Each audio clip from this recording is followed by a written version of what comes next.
All right, all right. Welcome to Pro Football, first 50 years, where we take the past and we bring it back to life. And I'm strictly talking the first 50 years, here, 1920 to 1970. I mean, especially if you're going to go back to a game played in the 20s, like the 30s. I mean, you can go online, obviously, and find out who won, who lost, how far a touchdown was, how far a field goal was that somebody kicked, where the game was played at, what the attendance was. You might find starting lineups for each team. But exactly what happened during the game? Well, thanks to old newspaper articles, we get to take a little bit of a deeper dive into each and every game during the first 50 years of professional football. Now, a little news flash here for you. Ain't no fancy videos or nothing like that. All there is you and me for the next 30 to 60 minutes. If that's all right with you, let's get it on in today's game. Exhibition game. A rematch of the 1935 NFL Championship. Just kidding. I mean, these are the two teams, but there's probably some guys on these rosters that weren't even alive back in 1935. But we got the New York Giants at the Detroit Lions at Briggs Stadium, soon to be renamed Tiger Stadium. It's an exhibition game. August 29th, 1959. Now, this would be the third preseason game for the Giants. This would be the fourth out of 7 preseason games. Somehow, miraculously, the Detroit 7. The regular season was only 12 games long. So the Lions played a total of 19 games. 7 of them were exhibition. I mean, 6 is just. Growing up, 6 is just. Just seemed like it is a bit much. I mean, I enjoyed it growing up because the regular season was only 14 games. So, the preseason, I enjoyed, just watching the football, wanting to get the football back and all. But 6 preseason games is a heck of a lot. But I said there were a few teams in 1959 that actually played 7. The Detroit Lions were one of them. Now, interestingly, the Detroit Lions, they had it's kind of like,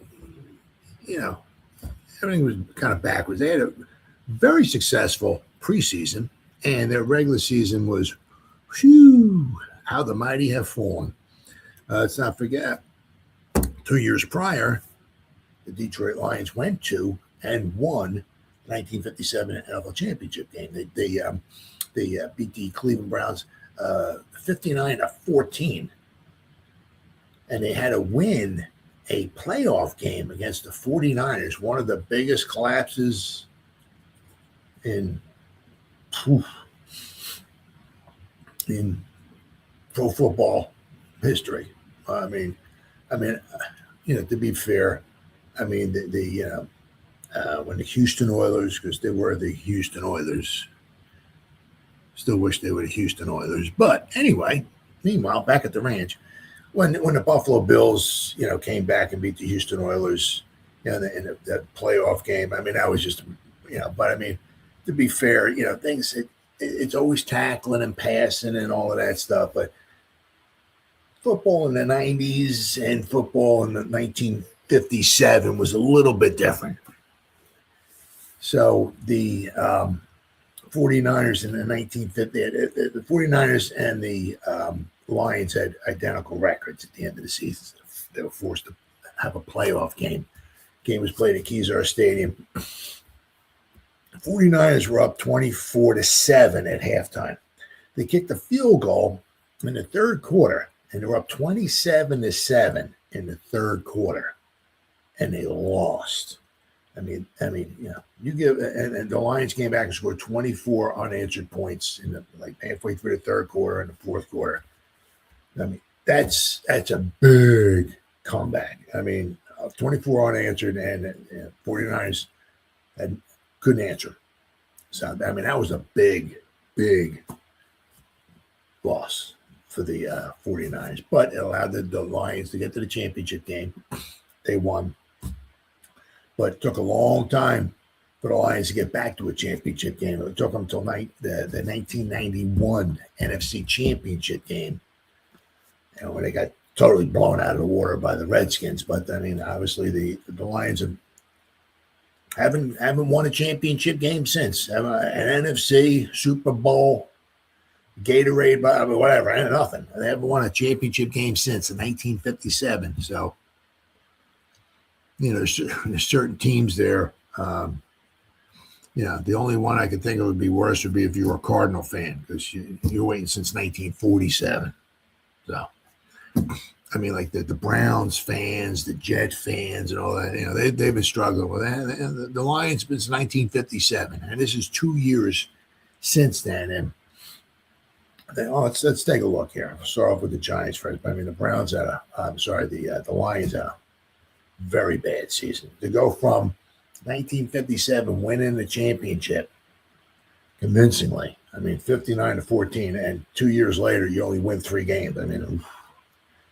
Bobby Lane, when he left, he apparently put like some type of curse on the Lions, and I guess maybe it's still good to this day, I guess, because Lions can't buy themselves a championship win. All right, let's go here. This is the Giants. I said the Giants was like kind of backwards. The Giants didn't have a very good preseason, but they wound up with the best overall record in the NFL, 10-2. Now you see they were 3-3. They played 6 preseason games. They were 3-3. They lost their first 2. The week before this, they got blown out of the water by the Colts. Johnny Unitas did his thing. But spoiler alert: the Giants would just destroy the Lions in this game. Then the Giants would beat the Packers. So the Giants actually had back-to-back shutouts. Then they would lose to the Bears. And then they would win on a neutral site in Salt Lake City, Utah. Their final preseason game, they would beat the 49ers 17-13. So the Giants were 3-3. But once again, it's just exhibition. But we notice here, once the game started for real, the Giants would win their first game, and then they would get blown out by the Eagles, but then they would wind up winning everyone. They would wind up winning 9 of their final 10 games. Now, the Giants, because they were sharing Yankee Stadium with who else, but the Yankees weren't playing any games at home. Matter of fact, it took them 2 months before they actually played a home game. See, their first exhibition game was here August 15th. Well, it took them till October 18th. So they played the Eagles. Not sure why I clicked on the box score there, but just in case you wanted to see the box score. It took them to October 18th. They actually played a game at Yankee Stadium. They were either on the road at other teams like Briggs Stadium here in Detroit, or they played Hershey Stadium, the Cotton Bowl, Garland Street Field in Bangor, Maine, which happened to be the first ever professional football game played in Maine. It was an exhibition game, but then they played at Soldier Field, and then they played at Ute Stadium, Salt Lake City, Utah, the Ute Stadium. And they played at Memorial Coliseum with the Rams, and they played at Franklin Field. And then, it took them a while. But they finally, right? And they played at Cleveland Stadium against the Browns, and finally they got to play a game. Now, the good part about this is that you'll notice here for the Giants, a lot of their games were at home. Right? A home game, then they had 1 on the road, then they had 3 games at home, then they played 1 on the road, then 2 out of the final 3 were at home. So, but of course, the Giants finished with the record of 10-2, the best record in the NFL, but they got to the championship game, and they were leading 9-7 going into the fourth quarter of the championship game. But Colts rattled off 24 straight points in the fourth quarter, go off 31-9. The Giants scored a touchdown with about a minute or so to go in the game. It was over with by them.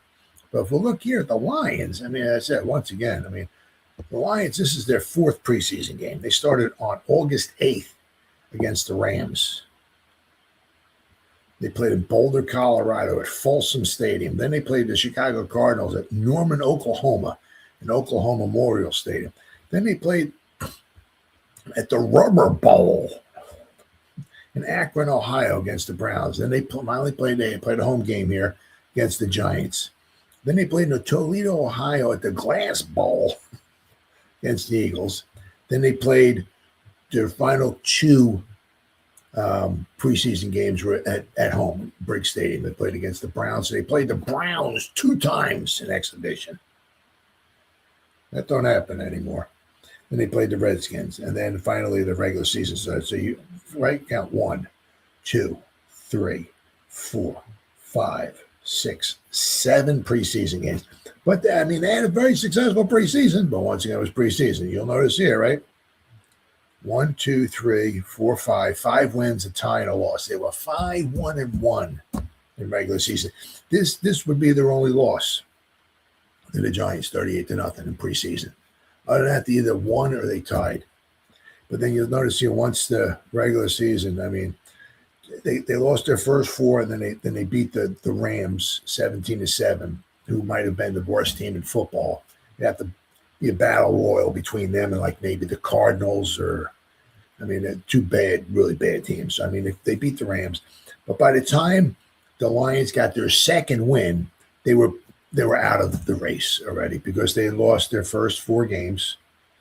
They won 1, then they lost another. So they were 1-5, and then they had a tie. So they were 1-5-1 before they got their second win. So by the time you played 7 games and you're 1-5-1, any title hopes you got is all over with. So they beat the Rams again, who once again might have been the worst team in football, and then they beat the Cardinals convincingly, who might have been the second worst team in football. So whoever they beat during the regular season were not very good. So this is a very, very disappointing season for the Detroit Lions.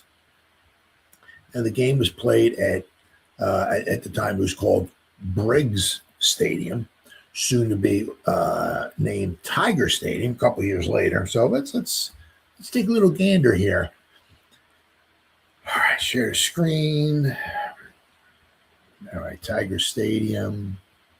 Wikipedia. Good old Wikipedia here. All right, so here we go. Tiger Stadium, previously known as Navin Field. Now, interestingly, the Detroit Panthers, who played back in the 20s, more from what I remember, in 1925, the Detroit Panthers actually had a very good team, and they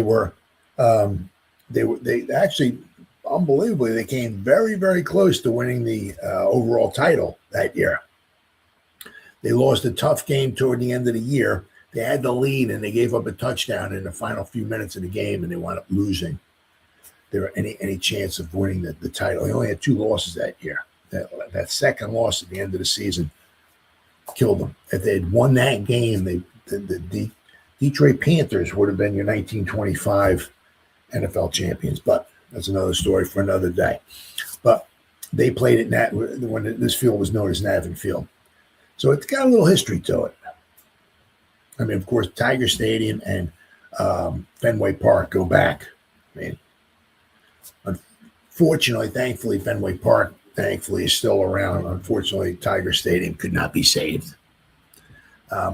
So, Tiger Stadium, previously known as Navin Field, and Briggs Stadium, which it is known as in 1959 for this game, was a multi-use stadium located in the Corktown neighborhood of Detroit, Michigan. The stadium was nicknamed the Corner for its location at the intersection of Michigan and Trumbull Avenues.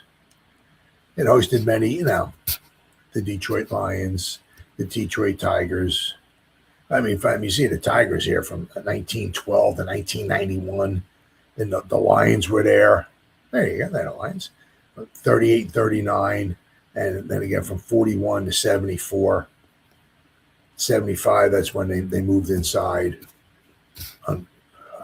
I can't stand dome stadiums, but the last Tiger game at the stadium was held in 1999.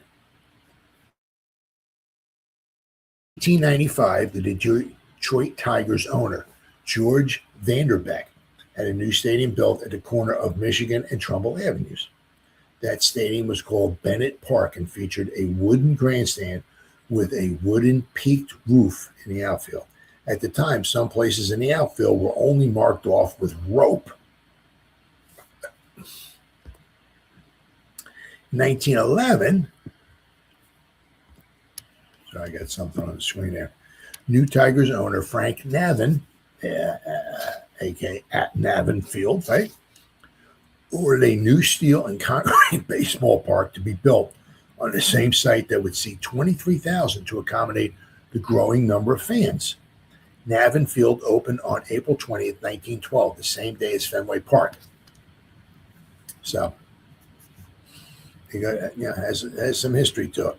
While constructed on the same site as Bennett Park, the diamond at Navin Field was rotated 90 degrees with home plate located in what had been left field at Bennett Park.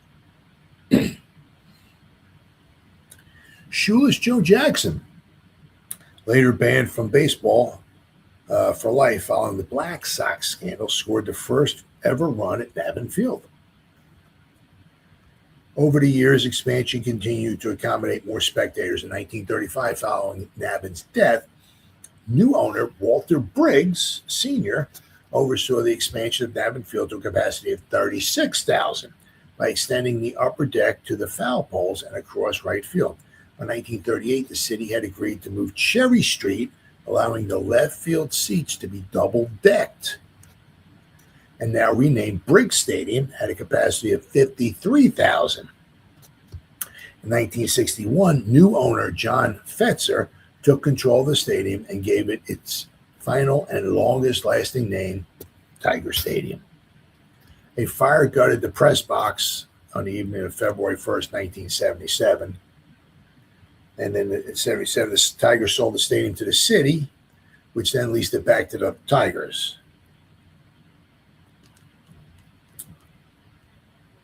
By the early 1990s, it was clear that Tiger Stadium was at the end of its useful life, sadly. I mean, it's because I'm sorry, well, Wrigley Field is still around and Fenway Park's still around. Why couldn't they do the same thing with Tiger Stadium? But it is what it is. Both the city and the Tigers owners wanted a new park, but many campaigned to save the old stadium.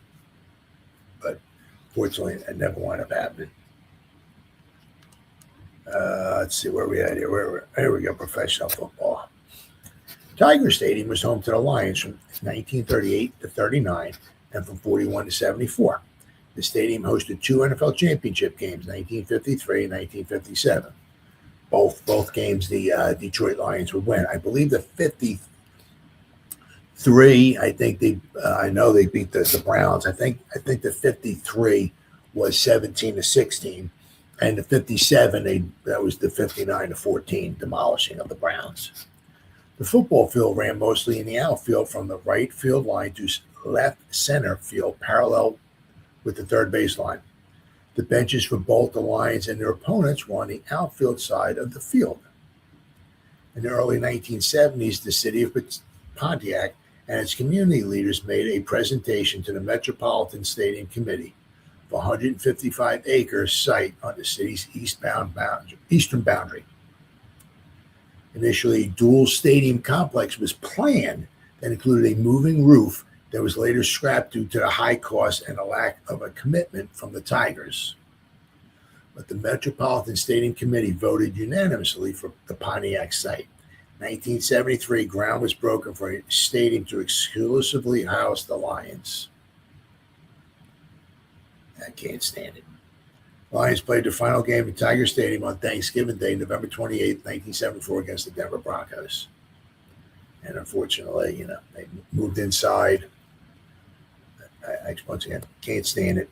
But, obviously, boxing matches there, a lot, feats Babe Ruth. I mean, on July 18, 1920, when Babe Ruth hit what is believed to be the longest verified home run in Major League Baseball history. The distance of home run has been estimated at up to 575 feet. Jeez, come on. And that was like in a dead ball era. And of course, see Babe Ruth, of course, he wasn't on the juice like Barry Bonds and some of those other. He's McGuire and Sosa and stuff like that, hitting these long fly balls. Ruth was on the hot dogs and the sodas, and he hit one over 600 feet. Goes to show you how unbelievable, amazing Babe Ruth was. But hosted a bunch of all-star games. I mean, Lou Gehrig voluntarily benched himself, ending his streak there. It's been around for so long. There were so many amazing things, obviously, that happened at the stadium. And once again, just absolute shame that they were not able to save it. But it is what it is, right? All right. So I got some pretty cool pictures here of the Lions. Where are we? There we go. Lions at Briggs Stadium. And this is a cool colorized photo. Played between the Yankees, the New York Yankees, and the Detroit Lions at Briggs Stadium in 1950. How cool is that? Doak Walker running with the ball. How cool is this? Right?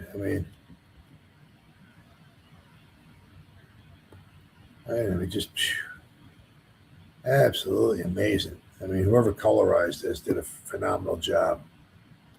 And everybody in the back, just absolutely beautiful. Beautiful, beautiful, beautiful. Got another picture here. 1959. Lions and the Packers. Here we go. Here's a shows you the kind of like the layout of the land here. Right, the football field here goes this way. Right, so it goes down from the first base line all the way out to left field. We got another one here. 1959 Detroit Lions game at Briggs Stadium. Right, so once again, you got first base down here, right? Because here's the diamond, first base out to left field.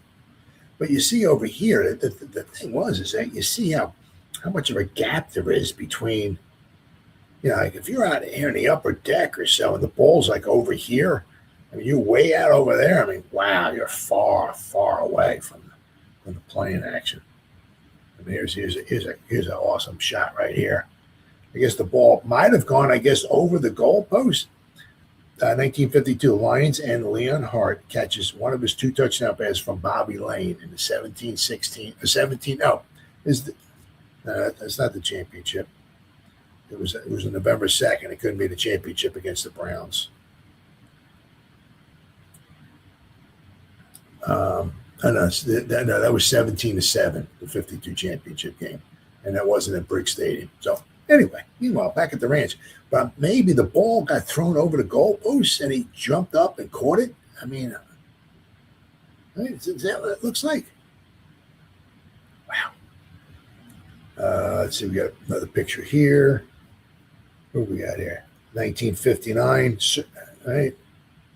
Briggs Stadium, Tiger Stadium, 1959. Look at the goalpost right there. I had a picture of them putting up the goalpost so you can see. You got it right here. And ground. Oh, here we go. Here we go. Check this out, right? So you see the goalpost right here, right? And this is them putting it up, right? So they put padding on it and everything. But here's the just like pipes. That's all it is, pipes, right? And they put a bunch of padding around it. So here's the goal line right here. Right? It's right over the goal line. Crazy.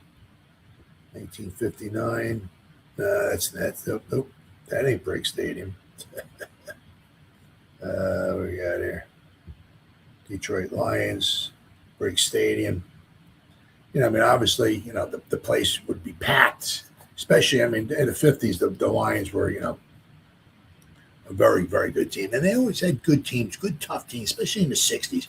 One of the problems was in the 60s is their offense was not very good. They always had with Alex Karras, they had, Joe Schmidt, they had some good, Dick LeBeau. They had Hall of Famers on the defense. The problem was their offense after the 57 championship game. They always seemed to have a hard time with their offense, but their defense was always tough as nails. Boy, I'll tell you what. They always gave you a good run for your money. There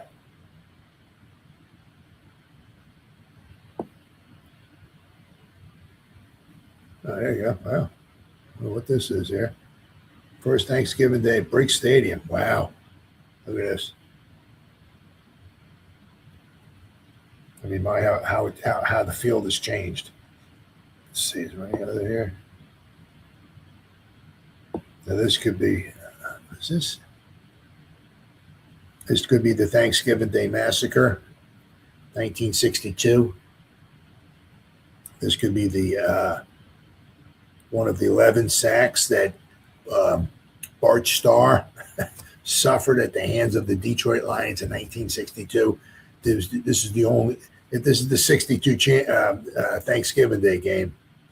This is the only loss that the Packers had all season long. It's 26-14, I believe it was. That the Lions put a hurting on the Packers, but I mean that 62 Packer team, one of the best teams in the history of the NFL. So I mean, you can see, I mean, just a bunch of nice bands, just real. I mean, always it was I remember watching a few of the games on TV, with the Lions. Is that it?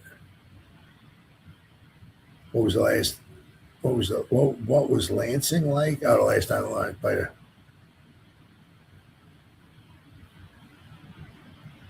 Is this a 57 championship game? There you go.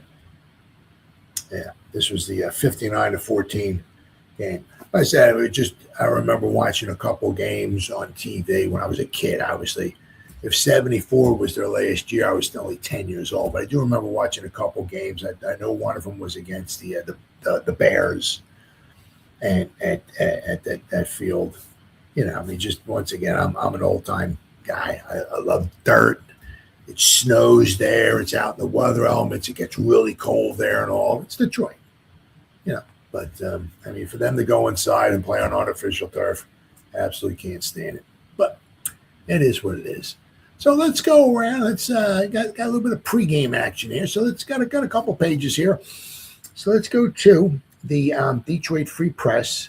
The day of the game they came out. So on the August 29th, 1959 edition of the Detroit Free Press. Let's see what they got to say here.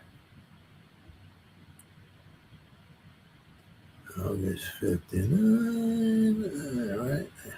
You gotta forgive me. I have 452 tabs open up here. I gotta find it. Here we go. Okay. My bad. All right. Here we go. Played the Giants in, I have no idea. FP Fresh Air game. I don't know. Okay. Lions will have our eyes on you tonight. And this is the Giants defense right here. Right. So you got Harlan Safari. He was later the coach of the not a very good head coach of the San Diego Chargers. They were not very good. But you got Andy Robustelli, Roosevelt Greer, Sam Huff, Little Mo, Dick Modulewski, Jim Catcabbage, and then you got Tom Scott here, who was, I guess it was obtained from the Philadelphia Eagles. So, but that they were didn't help them too much in the championship game, but they were the best overall defense in the NFL in 19. They only gave up, I think, 170 points in 12 games. So they gave up I don't know, what would that be, like 14 points a game? All right. How good are the 1959 Detroit Lions? Potential champions? No. We're just another team. Some 35,000 fans will see for themselves Saturday night when the rebuilt Lions meet the New York Giants in the annual Free Press Fresh. Oh, there you go. All right, now. Play the Giants in the FP, the Free Press Fresh Air Fun Game. The Fresh Air Game. That's what that means. The Free Press Fresh Air Fun Game at Briggs Stadium. So it's like for charity. There you go. Game time for the Lions' home debut is 8:15. I know the game they were talking about, if it's on TV or I think some of the channels, I think I saw it always going to be start like around 8:30, I guess. No one has dared forecast a championship for the Lions, yet it is clear that the Lions have gained important new strength. enough to establish them as serious contenders? Well, not necessarily. With trades, fast talk, and wise drafting, the Lions have remade the offensive line.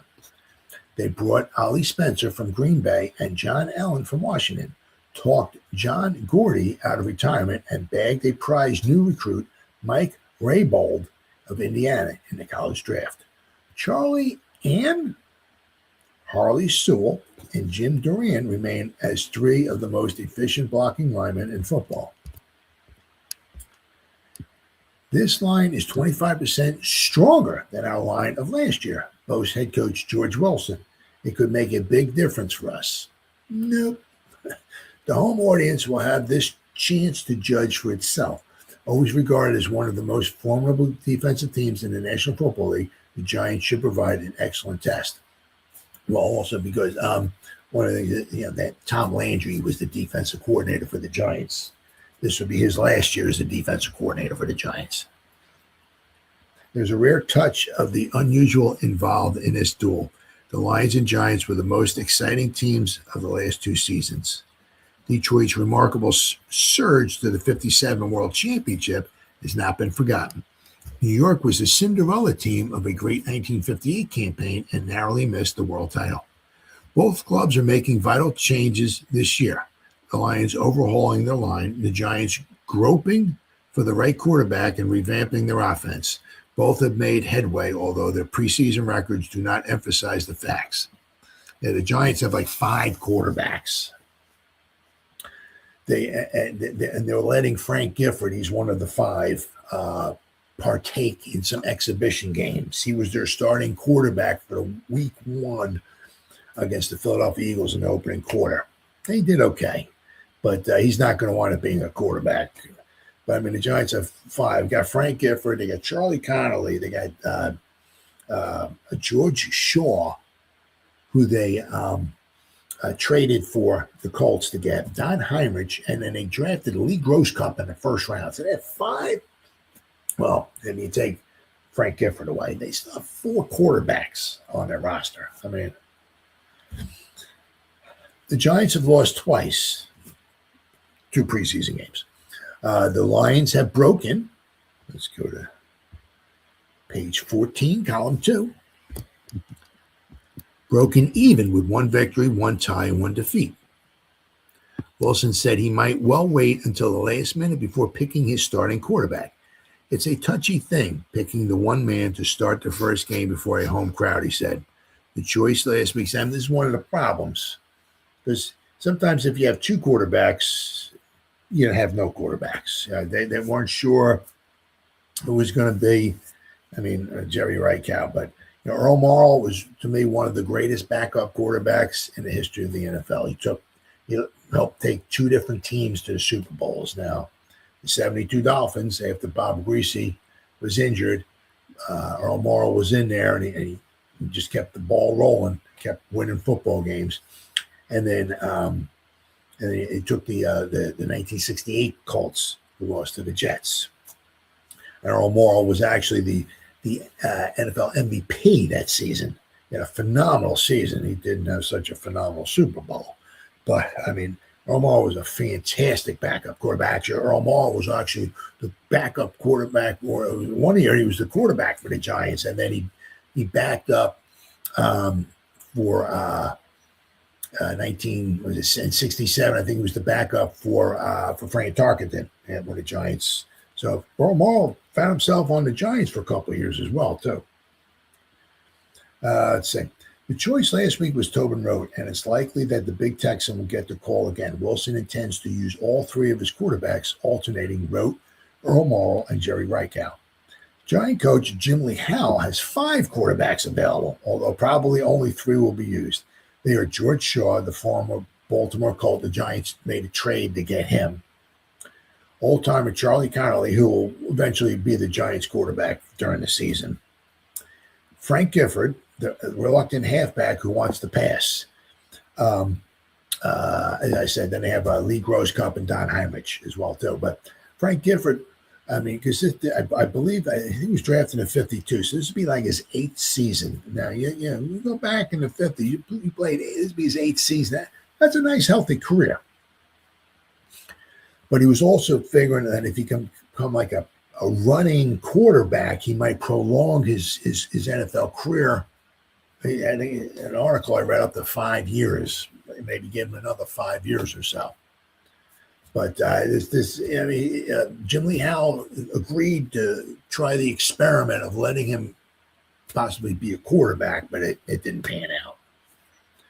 Although, Frank Gifford was always known for throwing passes as well, too. I mean, it's one of the things that, made him and like Paul Hornung and guys like that. I mean, you give the guy and he starts running on a sweep and like the defense, the cornerbacks, oh my God, Frank Gifford, let's start running up and coming in for the tackle and stuff like that.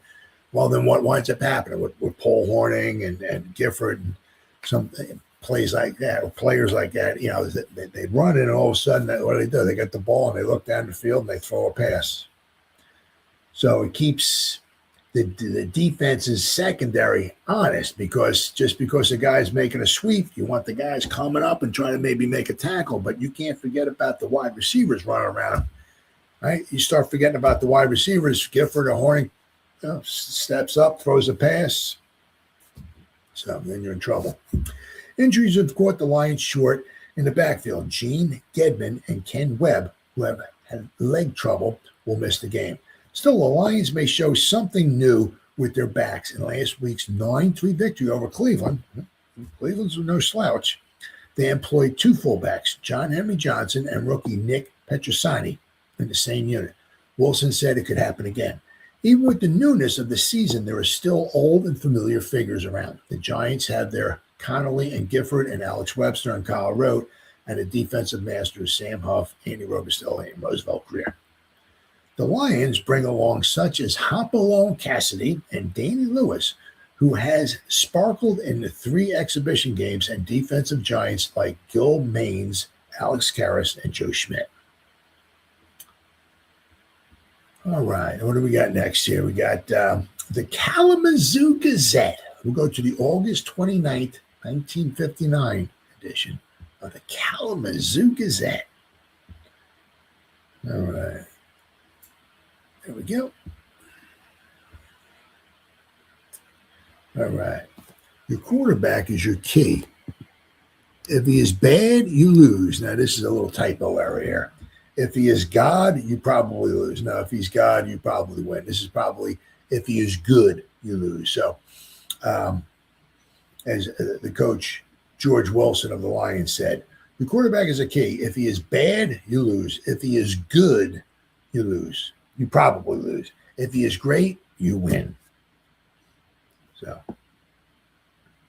that bit of football philosophy was expounded by Coach George Wilson of the Detroit Lions while preparing his players for Saturday's Briggs Stadium exhibition debut against the formidable New York Giants. The game starts at 8:15 and will be televised. I think it was televised on ABC.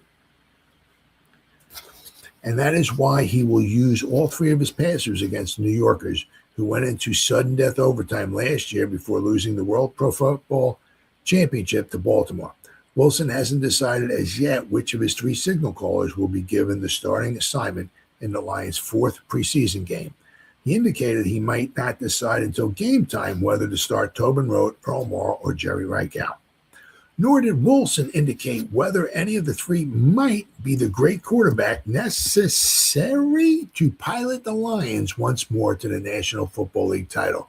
He has high hopes. Well, unfortunately, the best Tobin Rote was not bad. Tobin Rote, I believe, went to the CFL, I think, after this, and he did not have a bad career. Did not have a bad career at all. Got to give him that. But Bobby Lane was a little bit better. Rote is a proven veteran and expert passer, especially on the deep throws, and he is one of the best running quarterbacks in the league. Morrall, the former Michigan State All-American, has improved steadily since he was obtained last year in the trade which sent Bobby Lane to Pittsburgh. Yeah, Earl Morrall was on a lot of different teams. Morrall has been impressive in the exhibition games to date. The coaches feel, once again, another typo. Man, they don't have back in 1959, they didn't have like Google or nothing like that. Google word check or something. Just kidding. Just kidding. The coaches feel he will give Rote a rough fight for the number one quarterback spot this year. Reichow has been groomed as a passer since joining the team following his All-American days at Iowa, but he's been used more as a pass receiver than thrower and could well wind up among the ends or flankers again this season. The Lions have another exhibition game next Thursday night at Toledo Glass Bowl against the Philadelphia Eagles. Crazy. All right, then we got the Flint Journal, the August 29th, 1959 edition of the Flint Journal. What do they got to say here? We had the Flint. There we go. The Flint Journal. Okay. Coach Wilson expects help from offensive line. This line is 25% stronger than our line of last year, which was mentioned, obviously, in that other article. Wilson rebuilt line will be put to test tonight when the Lions battle New York in the National Football League exhibition game at Briggs Stadium. The overall stems from last year's poor season when the Lions, who were the defending NFL champions, won only 4 games while losing 7 and tying 1. Well, they got even worse this year. This year they only won 3. In 3 exhibition games this season, the Lions have won 1, lost 1, and tied 1. But I mean, their exhibition season this year would wind up being a good one. It's just their regular season was not very good at all. The new faces on the rebuilt offensive line include Ollie Spencer, a Green Bay import, John Allen from Washington, and recruit Mike Raybold of Indiana. Detroit got Raybold in the college draft. Bolstering the line will be returning veterans Charlie Ann, Jim Duran, and Harley Sewell. Giants, who have dropped 2 exhibition games thus far, are also experimenting. The New York club is seeking a quarterback and a new defense. Coach Jim Lee Howell has 5 quarterbacks available, but probably will rely on Frank Gifford, George Shaw, and Charlie Connolly. Howell said he planned to use the game to experiment with offensive combinations against the tough line defense. All right, so let's go. Start doing a little bit of the game action here. Now, the game is played late in Detroit. There was not a ton of great coverage from what I could find in the newspapers from New York. Baseball was still king. So, I mean, this was just an exhibition game. Now, had this been a regular season game, there would have been better coverage of the New York papers, but there was not a lot of coverage in this game. It just goes to show you how times have changed. So we'll go to the New York Times here. In a very small article here. Nothing crazy. I gotta find here. There we go. The New York Times. Small article. Aerial by Giants routs the Lions 38-0. Now, the game was close at halftime, but it was the fourth quarter is when the Giants blew it wide open. Charlie Connolly sparked a second-half drive by the New York Giants tonight, and the Eastern Division champions swamped the Detroit Lions 38-0 in a preseason National Football League game at Briggs Stadium. 38-year-old quarterback, starting his 12th professional campaign, rifled a pair of touchdown passes. He sat out the first half of the game. On the receiving end of both of Connolly's touchdown aerials was the man who was trying to win the quarterback post, Frank Gifford. Gifford, one of the league's finest halfbacks, played much of the first half in the signal calling post as his club moved into a 10-0 lead.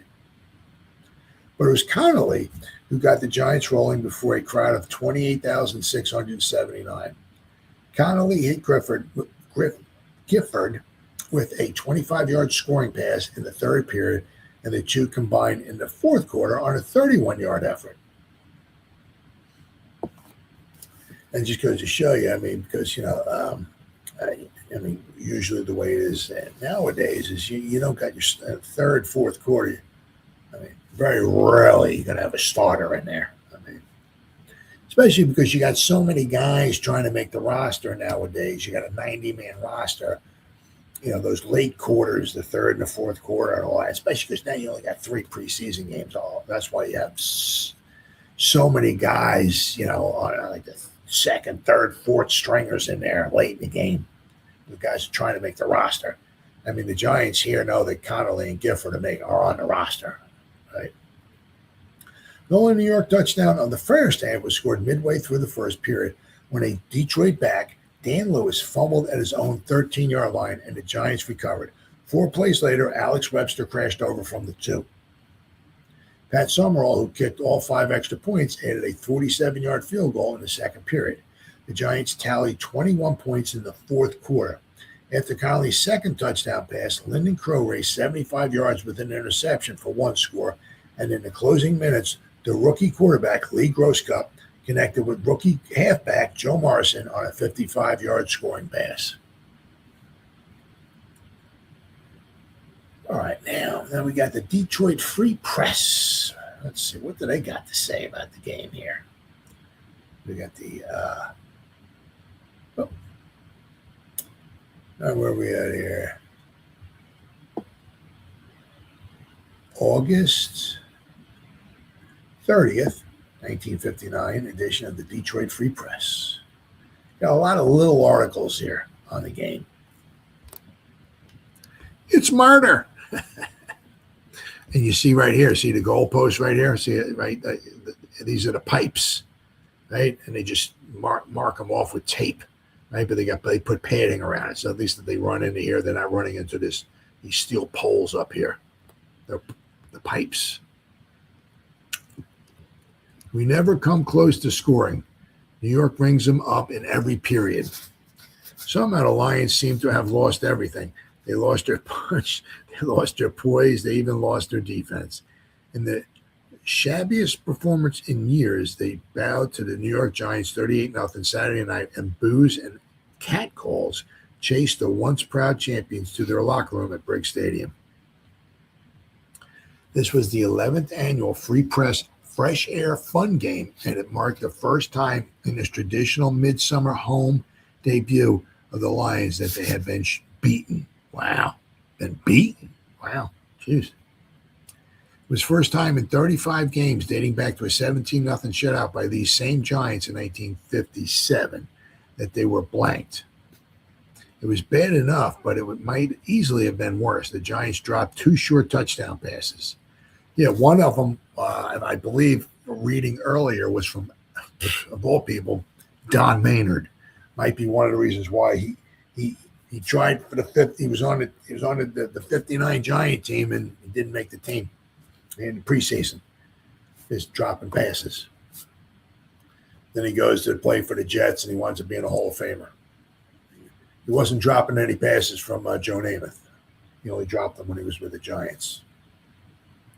And he dropped a kickoff, too, in the 58 championship game, too. He had that and he fumbled it, but I believe he recovered it, too. Giants scored in every period, pushing across single touchdowns in the first and third quarters, a field goal in the second period, and finishing with a flurry of 3 touchdowns in the final session. Detroit did nothing to counter the Lions.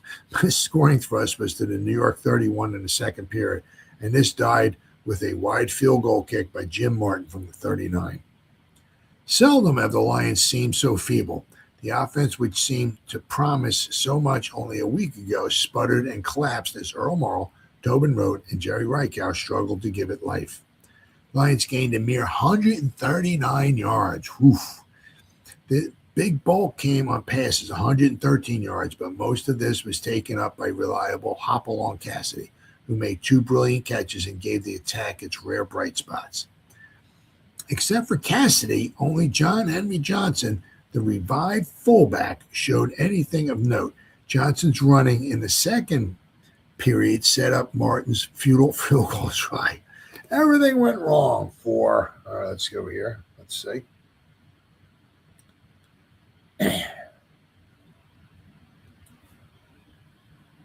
Everything went wrong. Let's see. And we'll try the Lions from the very beginning. Early in the first period, Danny Lewis's old fumbling habit suddenly showed itself. Lewis fumbled at the line 13, and Harlan Safari recovered for the Giants. In 4 plays, they had the opening touchdown with Alex Webster smashing home from the 2. Neither Morrill, who started the game, nor Rote could get the Lions going. Reichow came in, and then with Johnson's flashy running, the Lions put together a 49-yard advance only to stall. Shortly after the Giants benefited on a mental error by the Lions, Detroit had stopped the Giants at its 40 and had an option of taking a 15-yard penalty against the Giants. They refused the penalty to put the Giants in a 4th down situation.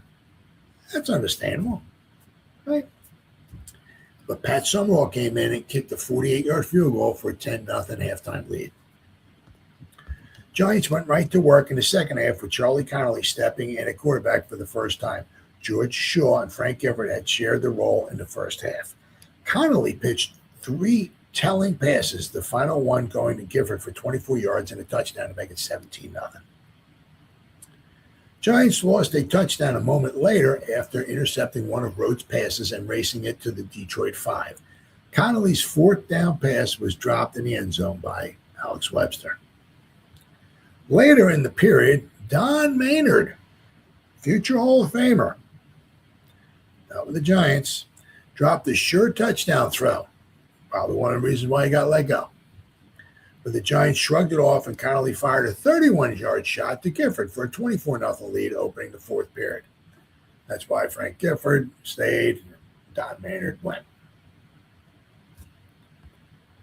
Lions were panic-stricken. Then Morrill came in, and after a 33-yard pass to Cassidy, shot another pass into the flat. Lyndon Crow picked it off and raced 75 yards to another touchdown.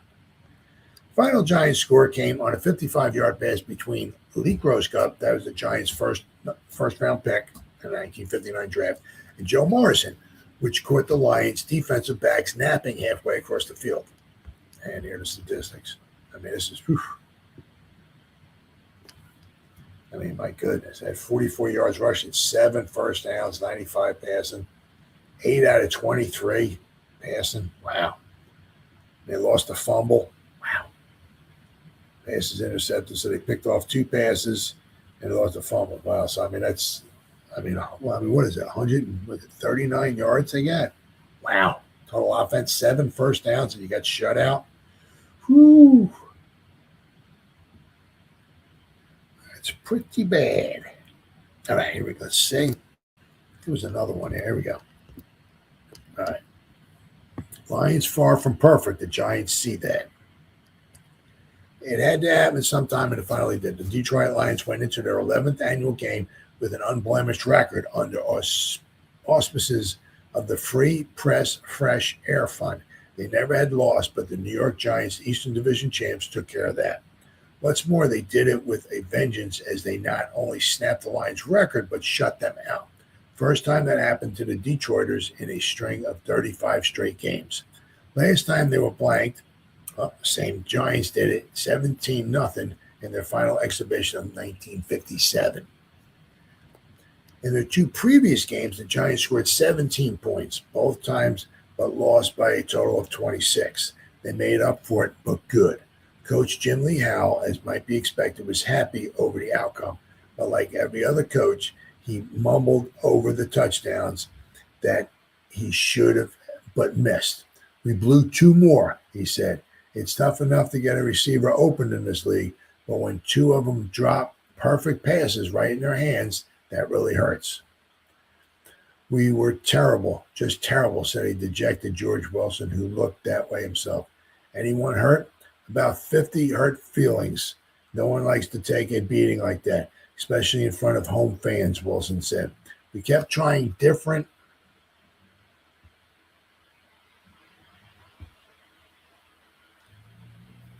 quarterbacks, different halfbacks, different ends, different combinations, all the way looking for something that would give us a lift. Instead, we went in the other direction. Joe Schmidt was the most serious casualty.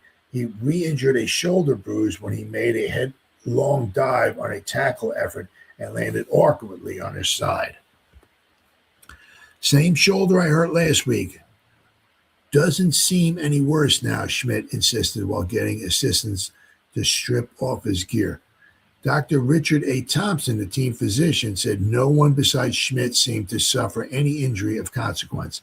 He added that a week's rest should bring the veteran Lion captain and guard back to full operation again. We were lucky, Dr. Thompson pointed out. Good game usually brings no injuries, but a bad game brings a lot of bad injuries. This one when a flock of guys might have been hurt. In the first period, the Lions assembled for the first time what is slated to be the first-string offensive line this season. Working as a unit were center John Allen, guards Hardley Sewell and John Gordy, tackles Charlie Ann and Ollie Spencer, and ends Jim Gibbons and Steve Junker. George Wilson had kept them apart deliberately in the early stages of the season in order to try out his rookies in a tested lineup. It won't happen many times this season that a Briggs Stadium football crowd will sit comfortably in shirt sleeves. The temperature was all the way down to 78 at kickoff time. Unlike the fans, the players couldn't shed excess clothes. They worked the game wearing the same equipment that goes with sub-freezing weather in December. The coaching staff relaxed to the extent of shedding coats, but kept on their ties. Trainer Friday Macklin and his aides beat the weather by wearing shorts and T-shirts. This still was the coolest weather that the Lions have played in so far this season. It was 85 when they met the Los Angeles Rams in Denver. Ellison Kelly, a star Michigan State lineman the last 3 years, is close to clinching a job with the Giants as an offensive guard.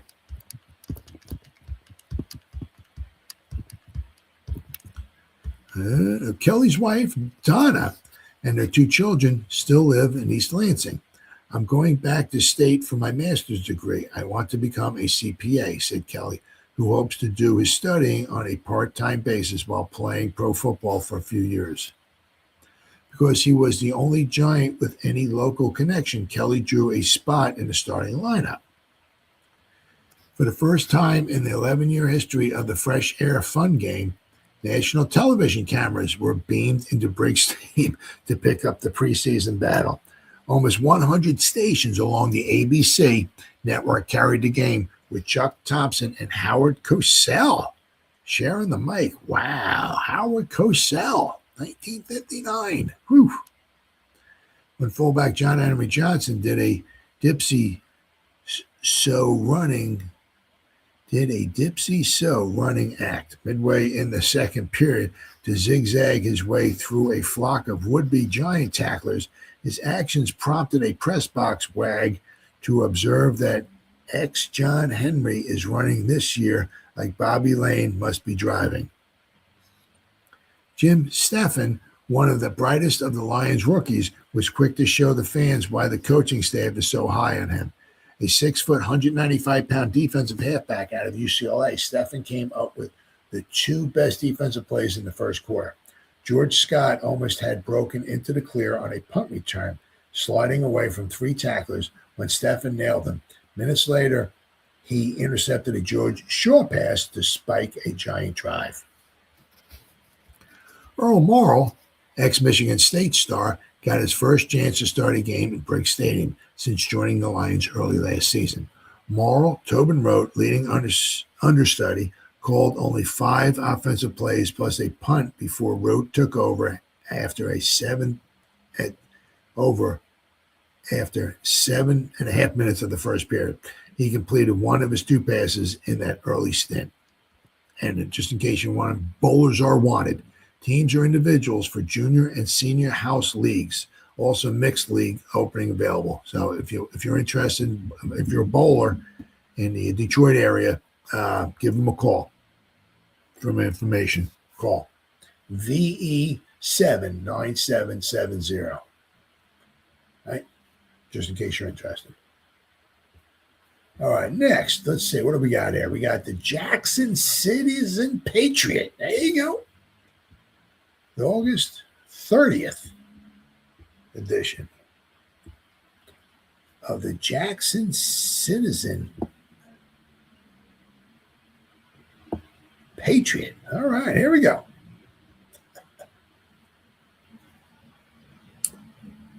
Lions can't score, but Giants do plenty, 38-0.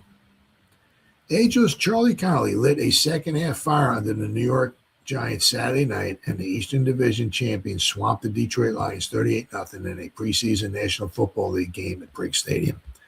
38-year-old quarterback starting in his 12th professional campaign rifled a pair of touchdown passes after sitting out the first half of the game. On the receiving end of Connolly's passes was the man who was trying to take his job. Now, this is pretty much word for word from that last article I read. Seems like they wind up copying almost word for word.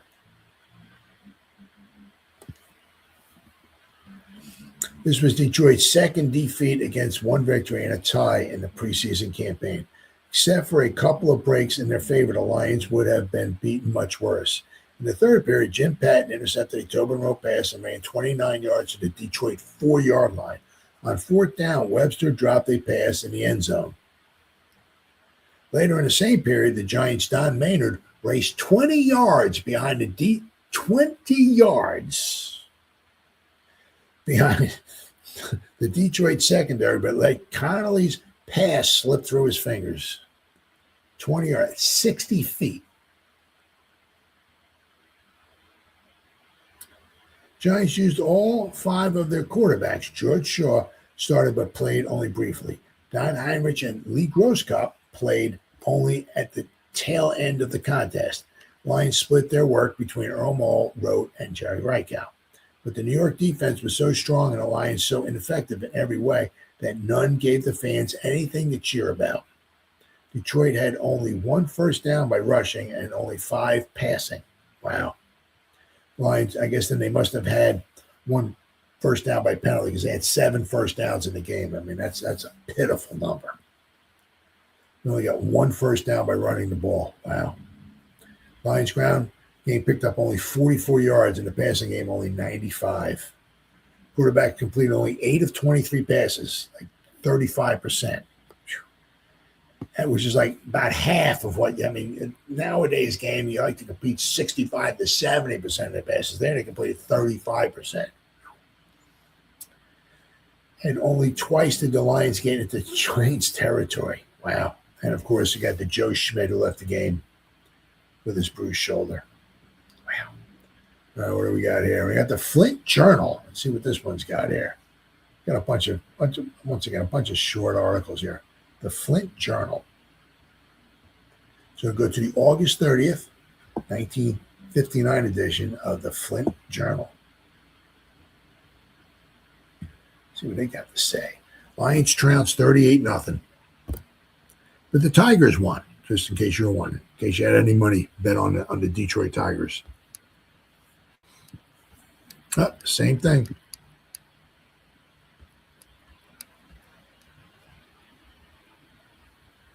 Well, that's word for word. On the receiving end was Frank Everett. But it was Connolly who got the Giants rolling as a disappointed 28,679 fans watched the Giants capture their first victory in 3 exhibition starts. Connolly hit Gifford with a 25-yard scoring pass in the third period, and the 2 combined in the fourth quarter on a 31-yard scoring pass. The only New York touchdown of the first half came midway through the first period when Detroit halfback Dan Lewis fumbled at his own 13-yard line, and the Giants recovered. 4 plays later, Alex Webster crashed over from the 2-yard line. Pat Summerall kicked all 5 extra points, added a 47-yard field goal in the second period. Giants piled 21 points into the fourth quarter after Connolly's second touchdown pass. Lenny Crow raced 75 yards with an interception for 1 score, and in the closing minutes, rookie quarterback Lee Grosskopf connected with rookie halfback Joe Morrison on a 55-yard scoring pass. This was Detroit's second defeat against 1 victory and a tie in the preseason. Except for a couple of breaks in their favor, the Lions would have been beaten much worse. And once again, here, the thing. Alex Webster dropped the pass in the end zone. Don Maynard was 20 yards behind the Detroit secondary. Giants used all 5 of their quarterbacks. George Shaw started but played only briefly. Don Heinrich and Lee Grosskopf played only at the tail end of the contest. Same thing there. All the same stuff, pretty much. A lot of them seems Same thing here. I got another one here from the Press and Sun Bulletin, but it looks like it's all the same. I think it's the same. Then I got another one from it's pretty much all. I got another one from the Buffalo Courier Express, but it's all the same, all the same stuff. Talks about the interception, run back for a touchdown, Charlie Connolly hitting Gifford on the 2 touchdown passes. So Pat Summerall kicking a field goal. So a lot of the news coverage, from newspapers, a lot of it's just almost the same exact article going from one paper to the other. Some of them have some good in-depth, detailed coverage of it, but not all of them do. And I said, this is just a preseason game.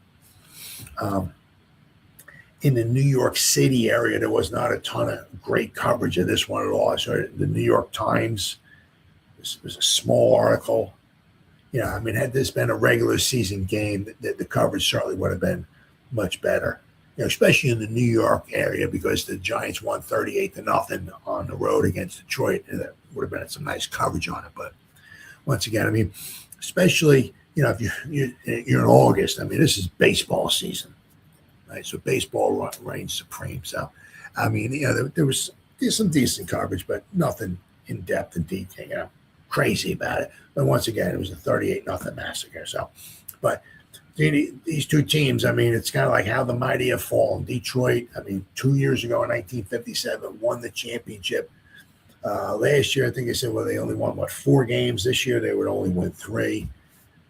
If you were a Giant fan, this is the time. Of course, unfortunately, they would go to the championship game 5 times in 6 years, and they would lose them all. But regardless, this was the time to be a Giant fan. Every year, you had a winning record. Every year, you had a chance to go to the championship game and all of that. So this was a great time to be a Giant fan. And for the 59 season, the Giants would wind up with have the number 1 defense and have the best record after 12 games of 10-2, and they would go to the championship game. Would help them in the championship game as they got blown out by the Colts, but they're still another great season for the New York Giants. And I said for the Detroit Lions, a season to forget. So that's the way it was on this date, August 29th, 1959. As the hold on, am I gonna? I want to get this right here. Wait. I don't want to. That's not it. Is that it?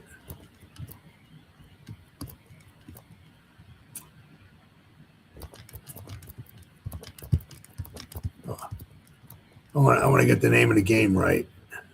Fresh Air Fund. I guess maybe I'm not going to find it.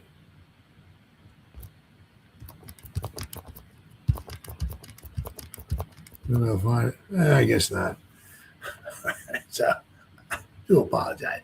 So that's how it was on this date, August 29th, 1959. It's the FP Fresh Air Fund game. As the New York Giants went into Detroit to play the Detroit Lions at Briggs Stadium in pro football's first 50 years. Thanks for watching. I'll see you next time.